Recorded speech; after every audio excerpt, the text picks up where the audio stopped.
It's one of the biggest judicial scandals in American history, and it took place right here in Pennsylvania. Tonight, one of the thousands of Kids for Cash survivors is sharing his story with Project PA. He claims what happened to him nearly 15 years ago is affecting his relationship with his children today. Here's Brian Sheehan. I can't get my little girl to smile anymore. I can't get her to, giggle a little bit. That's being robbed from me, as it is from her. Josh Frommel and his girlfriend Megan haven't seen their daughter since May 3rd, the day Luzerne County Children and Youth removed her and Megan's 3 other children from their custody. My opinion, I think it's because of Josh. Because of everything that happened with Josh. Josh is a victim of what's considered one of the biggest cases of judicial misconduct in American history. I was part of the Kids for Cash. According to Juvenile Law Center, between 2003 and 2008, thousands of juveniles, including Josh, appeared before judges Mark Chivarella and Michael Conahan in Luzerne County.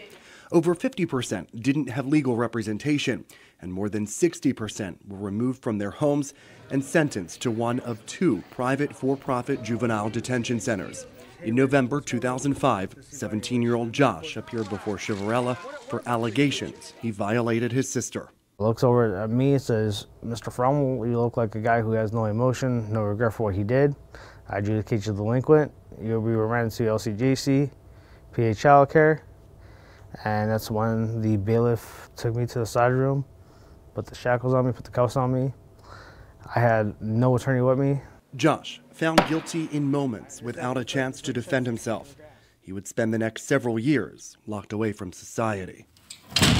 Nearly 4 years later, in 2009, the Pennsylvania Supreme Court expunged the cases of nearly 2,500 juveniles who appeared before the 2 judges.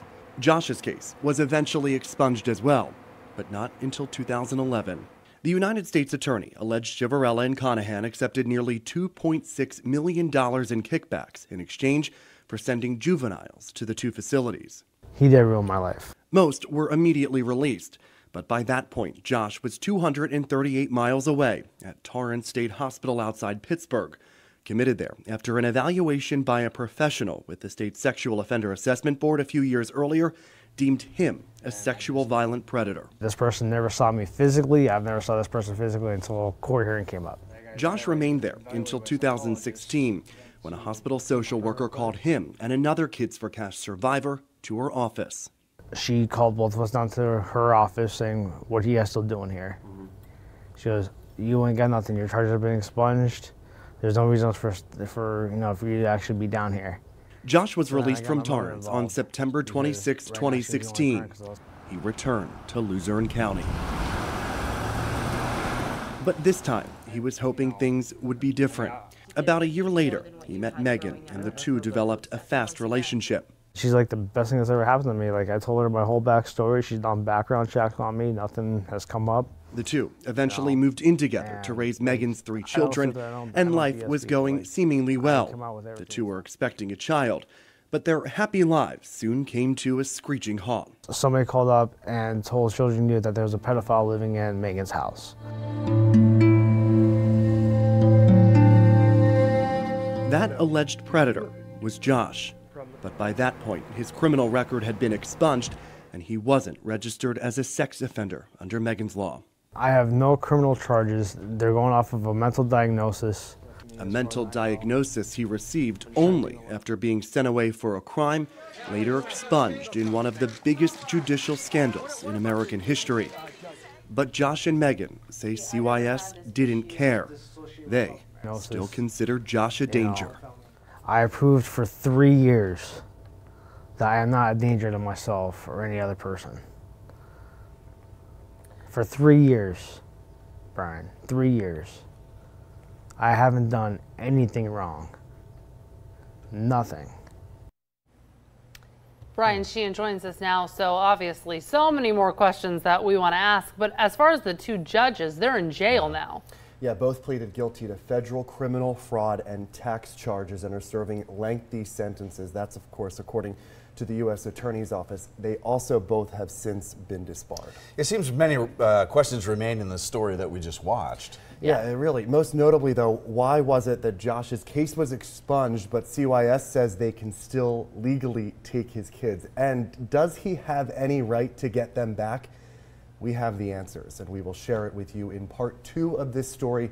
That airs next Wednesday night at 11 right here on CBS 21 News. Tonight, an update to a story involving a victim in the notorious Kids for Cash scandal. It's one of the biggest cases of judicial misconduct in American history, and it happened right here in Central PA.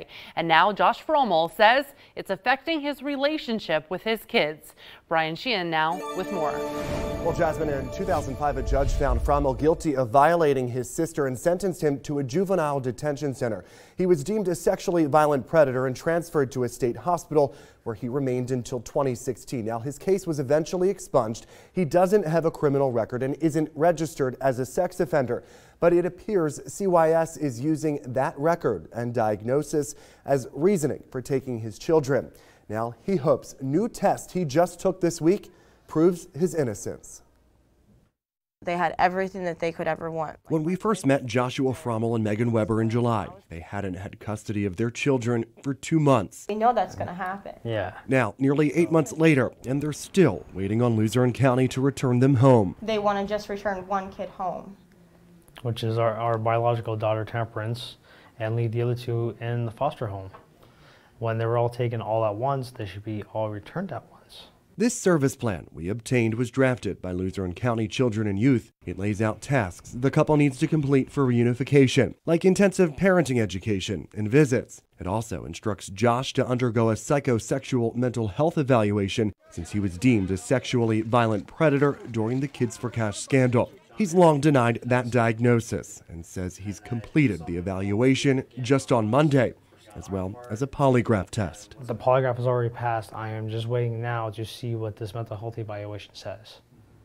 And if it says that, there's nothing wrong with me, then I would like for our kids to be returned home to us. Frommel and Weber say the kids should be returned home next week, since he was diagnosed only after he was sentenced in 2005 for allegations he violated his sister as part of the scandal. My whole world just crumbled down by people just coming into my home and removing my kids based upon accusations from the Kids for Cash, which is ridiculous. After nearly 10 months, the 2 hope to finally put this behind them. I just hope that this court hearing that comes up that, we get these kids back and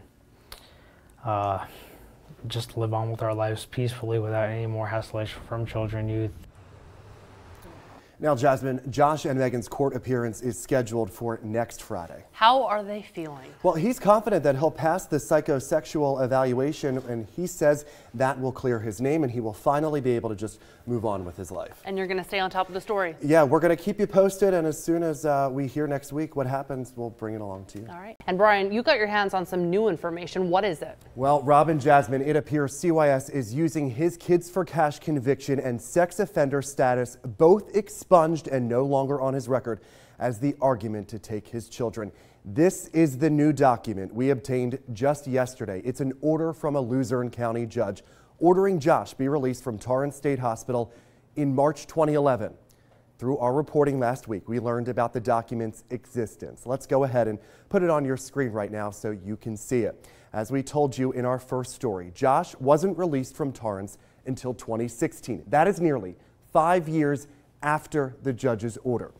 Now, this document also came just 3 days after Josh's conviction of violating family members was expunged as part of the Kids for Cash scandal. It also followed a psychiatrist recommendation that Josh return home. This is the document from that psychiatrist. Just yesterday, we spoke to Josh about these new revelations. Here's what he had to say. I'm really pissed off about it. If I would have known about this, I definitely would have stepped up, and I definitely would have shoved it in everybody's faces down there, saying, hey, you guys have no reason, I'm out of here. And I would have just packed up my stuff right then and there and just started walking. Now, today we spoke to attorney Corky Goldstein, who doesn't represent Josh but reviewed the case. Here's his expert opinion on why Torrance's decision to keep him there all those years is technically legal. In this case, they do have what you would call a reason. They say, yes, he should be released because of the expungement and because of everything else. However, we have found on a civil end which is different from a criminal end, that this individual does present a serious threat to himself or to others. Now, Josh and his girlfriend originally contacted Project PA because their kids were taken from their custody in May.